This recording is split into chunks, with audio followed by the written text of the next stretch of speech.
Okay, so this is the 1996 Ranger Cherokee 238 with the 2008 Mercury Optimax 175, and the purpose of this video is to just show the engine turning over and show that the power trim and tab do work on it. And so what we're going to start with first is we're going to turn it over and just show you guys that. So go ahead.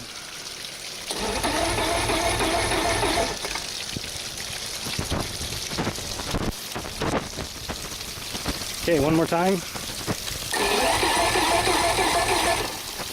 Alright, and then we're going to show the motor going up and down.